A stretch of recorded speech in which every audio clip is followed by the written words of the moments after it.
हैदराबाद समेत सिंध के मुख्तलिफ इलाकों में शदीद बारिश। ठट्ठा में जंपीर और मेटिंग स्टेशन के दरमियान पानी के रेलों से रेलवे ट्रैक मुतासिर। कई घंटों बाद कराची से अंदरूनी मुल्क जाने वाला एक ट्रैक बहाल कर दिया गया। रेलवे लाइनें मुतासिर होने से कराची आने और जाने वाली 14 ट्रेनें मुख्तलिफ स्टेशन पर रोक ली गई थीं। शदीद गर्मी और हब्स में मुसाफिर परेशान। कराची कैंट स्टेशन पर मुसाफिरों ने एहतजाज भी किया।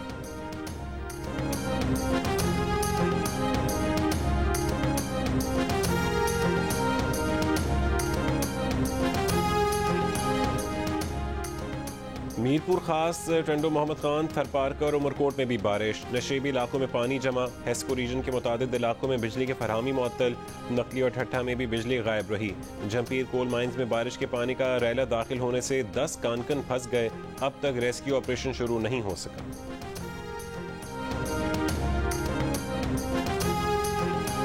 कराची के मुख्तलिफ इलाकों में भी बारिश। मंगल को बादल खुलकर बरसे। कई सड़कें नदी नालों में बदल गईं। गाड़ियां खराब हो गईं। सुपर हाईवे मवेशी मंडी में कीचड़ फैल गई। एडमिनिस्ट्रेटर कराची मुर्तज़ा वहाब का शहर का दौरा। कहा कि किसी इलाके से ज़्यादा पानी जमा होने की शिकायत मौसूल नहीं। बारिश के दौरान पानी जमा होता है जो कुछ वक्त के बाद क्लियर कर दिया जाता है। महकमे मौसमियात की आज सिंध के साहली इलाकों और जनूबी बलूचिस्तान समेत मुल्क भर में 48 घंटों के दौरान मजीद बारिश की पेशगोई।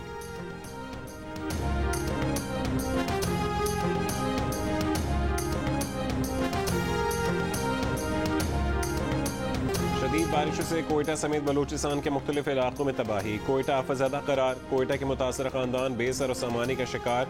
तूफानी बारिशों से दर्जनों बोसीदा मकानात की छतें और दीवारें गिरने के वाक़यात में 13 अफराद जाँ बहक और 20 जख्मी हो गए। तोबा चकजई में सैलाबी रेला, चरवाहे और 200 मवेशी बहा ले गया। तोबा काकड़ी में राबता सड़कें और पुल मुतासिर। 100 से ज़्यादा मकानात, बागात और फसलों को भी नुकसान। लौरा लई में सैलाबी रेले में 5 अफराद बह गए। 2 खवातीन की लाशें निकाल ली गईं। 3 अफराद की तलाश जारी। गिलगित बल्तिस्तान के इलाके गजर शेर किला में आसमानी बिजली गिरने से लैंडस्लाइडिंग। 4 अफराद जाँ बहक। 2 बिजली घर बह गए। मुतादिद मुलाजमीन लापता। 250 घर जेर आब। मीरान शाह में दीवार गिरने से खातून जाँ बहक। 2 खवातीन रेले में बह गईं। वादी कागान में बारिश और लैंडस्लाइडिंग से चारहाए कागान बदस्तूर बंद। अपर चित्राल में 4 देहात के पुल सैलाबी रेलों में बह गए। गाड़ियों की आमदोरफ्त भी बंद हो गई।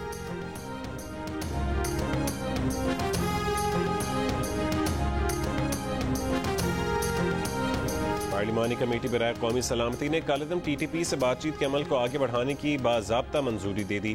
कमेटी ने आईनी हुदूद में बातचीत के अमल की निगरानी के लिए एक पार्लिमानी ओवरसाइट कमेटी तश्कील देने की भी मंजूरी दी। वज़ीर आज़म शहबाज शरीफ की ज़ेर सदारत पार्लिमानी कमेटी बराए कौमी सलामती के इजलास में कौमी सलामती के उमूर और कालदम TTP के साथ होने वाली हालिया बातचीत से आगाह किया गया।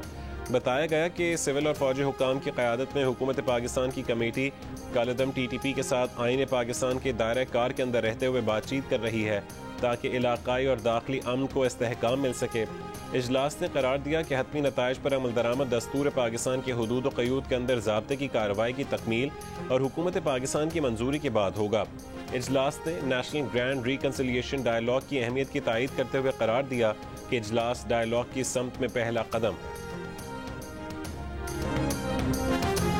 सिंध असेंबली में अपोजिशन लीडर और PTI रहनुमा हलीम आदिल शेख को लाहौर के निजी होटल से हिरासत में ले लिया गया। CCTV फुटेज में होटल के बाहर डबल कैबिन गाड़ी को आकर रुकते देखा जा सकता है। सादा लिबास अफराद होटल में दाखिल हुए और हलीम आदिल शेख को साथ ले गए। हलीम आदिल शेख गुज़श्ता रोज़ लाहौर पहुंचे थे। साबिक गवर्नर सिंध इमरान इस्माइल की मजम्मत। कहा कि हलीम शेख की गिरफ्तारी कहीं जाहिर नहीं की जा रही। खदशा है कि सिंध हुकूमत के जराइम पेश अफराद ने उन्हें अगवा किया है। किसी भी किस्म का नुकसान हुआ तो जिम्मेदार सिंध हुकूमत होगी।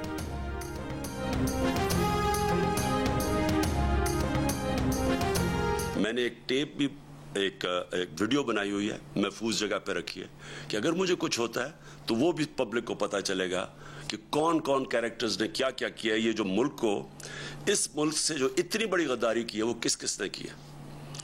लेकिन अगर इसी तरह हमें दीवार के साथ लगा दिया गया और इसी तरह ये हरासा किया गया तो मैं मजबूर होऊंगा, फिर मैं बोलूंगा, मैं फिर सब कुछ कौम के सामने रख दूंगा कि क्या हुआ। चेयरमैन PTI इमरान खान ने कहा है कि सारी साजिश और उसके एक एक किरदार का पता है। एक वीडियो भी बनाई हुई है। उन्हें कुछ हुआ तो वो सामने आएगी। अवाम को पता चल जाएगा कि किस किस ने मुल्क से बड़ी गद्दारी की। दीवार से लगाने और हरासा करने का सिलसिला बंद ना हुआ तो जो कुछ मालूम है सब बता देंगे। साजिश में मुलव्वस अफराद को सोचना चाहिए कि कौम चोरों को कबूल नहीं कर रही, फिर सब कुछ कौम के सामने रख देंगे कि क्या हुआ है। गैर मुल्की सफ़ीरों के अपोजिशन रहनुमाओं से मुलाकातों पर तनकीद करने और तंज के तीर चलाने वाले इमरान खान की खुद बरतानवी हाई कमिश्नर क्रिस्टियन टर्नर से मुलाकात।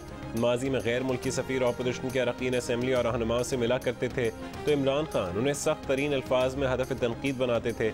इमरान खान उन मुलाकातों में साजिशें होने का शुबा जाहिर किया करते थे।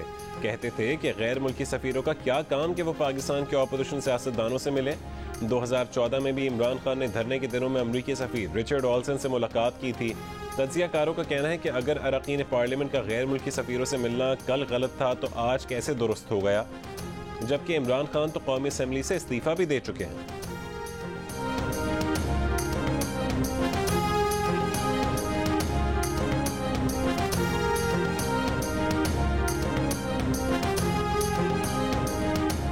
पंजाब के अवाम को मुफ्त बिजली पैकेज ना दिया जाए, तहरीक इंसाफ ने सुप्रीम कोर्ट से रुजू कर लिया। वजीर आला पंजाब हमजा शहबाज ने पीर को ऐलान किया था कि 100 यूनिट बिजली इस्तेमाल करने वाले गरीब अवाम को मुफ्त बिजली दी जाएगी, मुफ्त सोलर पैनल भी दिए जाएंगे। रहनुमा PTI फवाद चौधरी ने सुप्रीम कोर्ट को खत लिखकर पंजाब हुकूमत का फैसला चैलेंज कर दिया। कहा कि पंजाब को बहरान से निकालने के लिए वजीर आला का फार्मूला सियासी फवायद के लिए है। ये फैसला अदालती अहकामात की खिलाफ वर्जी है।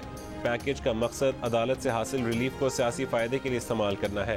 पाकिस्तान की तबाह होती हुई मुआशी कैफियत में ऐसे पैकेजेस की कोई गुंजाइश मौजूद ही नहीं है।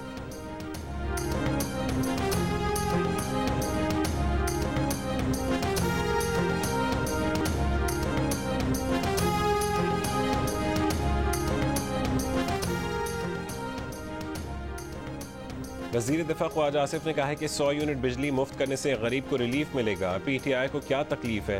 100 यूनिट बिजली मुफ्त करना प्री पोल रिगिंग नहीं है। बिजली पर यह रियायत पहले भी दी जाती रही है। गरीब को सुख का सांस मिल रहा है तो PTI को उस पर एतराज़ क्या है? वो भी खैबर पख्तूनख्वा में ऐसा कर ले। तहरीक इंसाफ को चैलेंज किया कि बुशरा बीबी के ऑडियो का फोरेंसिक करवा लें। ये ऑडियो सबसे बड़ा सबूत है कि कोई साजिश नहीं हुई।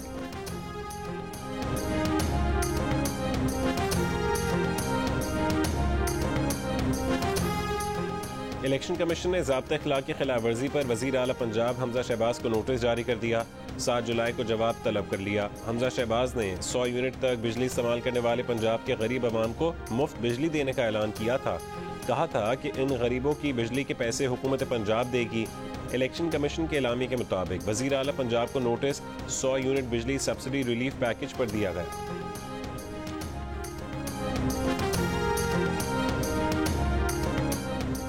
पाकिस्तानियों के लिए खुशखबरी, आलमी मार्केट में खाम तेल, सोना और गैस तीनों सस्ते होने लगे। पाकिस्तानियों के लिए पेट्रोलियम मसनूआत की कीमतों में कमी किए जाने का इम्कान पैदा हो गया। आलमी मार्केट में WTI खाम तेल फी बैरल $100 से भी नीचे आ गया। कीमत $98 फी बैरल हो गई। ब्रेंट खाम तेल की कीमत में भी $10 फी बैरल कमी हो गई। ब्रेंट खाम तेल $102 फी बैरल की सतह पर फरोख्त होने लगा। आलमी मंडी में गैस कीमत में भी 5% कमी देखने में आई। सोने की कदर भी 1.6% कम हो गई। माहिरीन का कहना है कि इस साल के इख्तिताम पर खाम तेल की कीमतें $65 फी बैरल तक गिर सकती हैं। कसाद बाजारी से तलब कम हुई है जिससे खाम तेल की कीमतें मजीद गिर सकती हैं।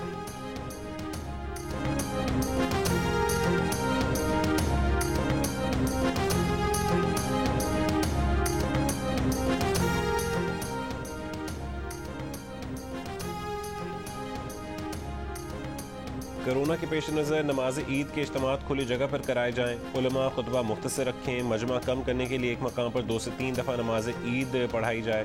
नमाजियों में 6 फुट का फासला रखा जाए। NCOC ने गाइडलाइंस जारी कर दी। कुर्बानी की जगह रहायशी इलाकों से दूर रखने की हिदायत।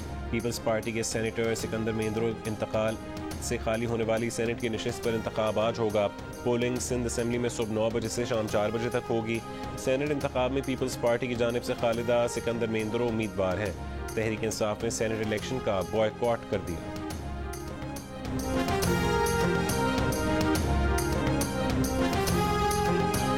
वफाकी वज़ीर कानून सेनेटर आज़म नज़ीर तारड़ ने जियो न्यूज़ के प्रोग्राम कैपिटल टॉक में कहा है कि लापता अफराद सिर्फ फौज के ज़ेली इदारों ही ने नहीं उठाए बल्कि लापता अफराद काउंटर टेररिज्म डिपार्टमेंट के पास भी हो सकते हैं। वज़ीर कानून आज़म नज़ीर तारड़ ने कहा है कि वो हमेशा लापता अफराद के लिए आवाज़ उठाते रहे हैं और उठाते रहेंगे। इंशाअल्लाह ठोस हल की तरफ जाएंगे और ये मसला हल हो जाएगा।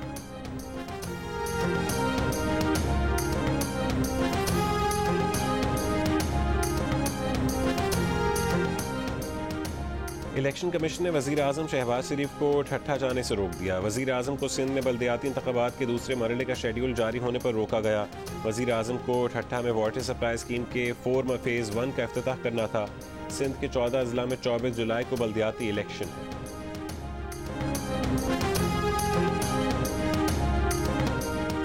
लाहौर के इलाके मुस्लिम टाउन से लापता होने वाली 19 साल की लड़की 10 दिन बाद भी बाजियाब न हो सकी। वालिद का कहना है कि बेटी 25 जून को मुस्लिम टाउन में कॉलेज पढ़ने गई थी, वापस नहीं आई। सीसीटीवी वीडियो में लड़की को दाता दरबार के करीब एक खातून के साथ देखा गया। पुलिस का कहना है कि सीसीटीवी कैमरों की मदद से लड़की को जल्द बाजियाब करवा लें।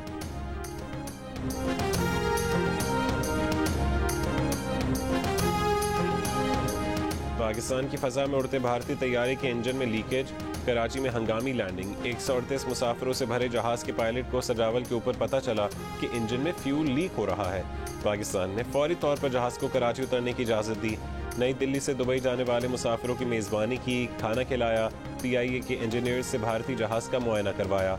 भारतीय हुकाम का तैयारे की मुरम्मत के लिए भारतीय इंजीनियर्स को भेजने का फैसला। मुतबादिल तैयारा 12 घंटे बाद आकर मुसाफिरों को दुबई ले गए।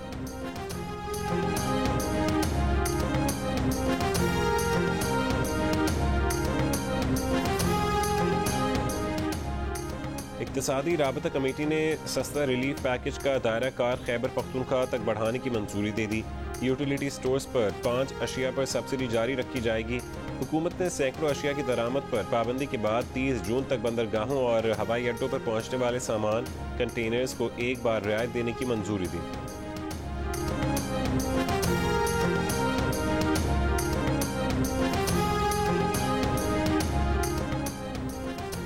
तुर्क फोर्सेस की जनरल मूसा की army chief general Qamar Javed Bajwa से मुलाकात। ISPR के मुताबिक दोनों ममालिक के दरमियान दिफाई और सिक्योरिटी ताउन पर तबादला ख्याल। आर्मी चीफ ने कहा है कि तुर्की के साथ बिरादराना ताल्लुकात को कदर की निगाह से देखते हैं। दोनों ममालिक के दरमियान ताल्लुकात की जड़ें गहरी हैं। दोनों ममालिक का ताल्लुक सकाफती मजहबी वाबस्तगियों में जुड़ा हुआ है।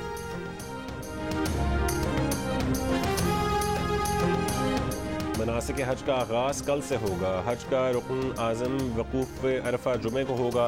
इस साल मैदान अरफात की मस्जिद निमरा से खुतबा हज राबता आलम इस्लामी के सेक्रेटरी जनरल शेख doctor Muhammad bin Abdul Karim al Issa देंगे। कोरोना वायरस के बाद पहली बार 10 लाख आज़मीन हज की सादत हासिल करेंगे। सोशल मीडिया प्लेटफॉर्म यूट्यूब भी भारत के दबाव में। यूट्यूब ने मकबूजा कश्मीर में भारतीय मज़ालिम पर मबनी दस्तावेजी film anthem for Kashmir Bharat में दिखाने पर पाबंदी लगा दी। फिल्म में मकबूजा कश्मीर में भारत की जानिब से गैर कानूनी जबरी गुमशुदगियों, जाली मुकाबलों को नुमाया किया गया। एंथम फॉर कश्मीर आर्टिकल 360 की मनसूखी के 1000 दिन मुकम्मल होने पर 12 मई को रिलीज़ की गई थी। दस्तावेजी फिल्म साजों का एहतजाज। कहा, पाबंदी का बुनियादी मकसद अहम मसाइल पर उठने वाली आवाज़ों को खामोश कराना है। जिनसी बेशर्मी का मुबैना मुजाहरा करने वाले का तकर्रुर बरतानवी वज़ीर आज़म के लिए अजाब बन गया। वज़ीर ख़जाना ऋषि सोनक और वज़ीर सेहत साजिद जावेद ने बोरिस जॉनसन के खिलाफ बगावत कर दी। ओहदे से मुस्ताफ़ी। बरतानवी वज़ीर आज़म पर इल्ज़ाम है कि उन्होंने नाइट क्लब में 2 मर्दों को जिनसी हरासा करने वाले क्रिस पिंचर के खिलाफ शिकायत पर पर्दा डालते हुए उन्हें डिप्टी वहब मुकर्रर किया था। पाकिस्तानी निजात कंजर्वेटिव रुकने पार्लियामेंट साक़िब भट्टी और कंजर्वेटिव पार्टी के वाइस चेयरमैन बेन एल फलूमी भी ओहदे से मुस्ताफ़ी हो गए। लंदन के लेबर मेयर सादिक खान बोले, party is over. Boris Johnson का साजिद जावेद और ऋषि सोनक के मुस्ताफ़ी होने पर इजहार अफसोस। ऑपोजिशन लीडर कीर स्टारमर कहते हैं कि अब बात हुकूमत की तब्दीली ही से बेहतर होगी।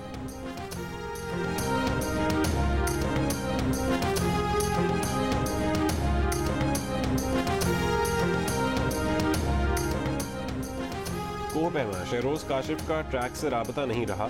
शहरोज़ काशिफ के वालिद ने कहा है कि शहरोज़ काशिफ से ट्रैकर के जरिए 7350 फुट की बुलंदी तक राबता था। रेस्क्यू ऑपरेशन शुरू करने की अपील। शहरोज़ काशिफ ने मंगल की सुबह नागा पर्वत की चोटी सर की थी। नागा पर्वत सर करने के बाद शहरोज़ काशिफ और साथी कोहपैमा वापसी के सफ़र पर थे। ग्राउंड पीक चोटी पर भी हादसा। पाकिस्तानी कोहपैमा शरीफ सतपारा इंतहाई बुलंदी से गिरकर लापता हो गए। साथी कोहपैमा दिलावर सतपारा ने बताया कि शरीफ सतपारा चाइनीज साइट पर गिरकर लापता हुए। हेलीकॉप्टर के जरिए सर्च ऑपरेशन शुरू करने की अपील।